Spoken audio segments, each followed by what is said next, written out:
ఎప్పుడైనా నిద్రపోతున్నప్పుడు దుస్వప్నాలు వస్తే, పీడకలలు వస్తే, భయం వేస్తే, ఆ పీడకలలు నిజంగా జరుగుతాయేమో అని ఏమైనా బెంగ అనిపిస్తే ఏమీ బెంగ పెట్టుకోక్కర్లేదు. ఒక్కసారి ఈ వీడియో చూసి దుస్వప్నంకి ఇలా చేసుకుంటే ఎలాంటి భయం ఉండదు. ఆవుని స్మరిస్తే చాలు, ఓ ఆవుని గుర్తు తెచ్చుకుంటే చాలు, ఆ దుస్వప్నాలు ఫలితాన్ని ఇవ్వవు. 2, స్నానము చేత పవిత్రము అంటాం కదా. ఈ స్నానం చేయడం వల్ల ఇంత పుణ్యం వస్తుంది అని కదా లోకంలో చెప్తారు.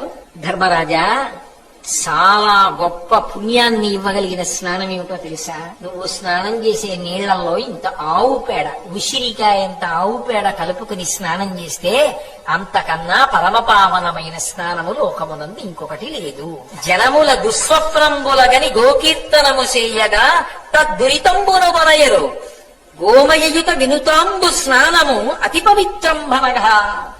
అంతకన్నా పవిత్రమైన స్నానం ఉండదు. అంత గొప్పది సుమా. ఈ వీడియో నచ్చినట్లయితే లైక్ చేయండి, షేర్ చేయండి, సబ్స్క్రైబ్ చేసుకోండి. Thank you.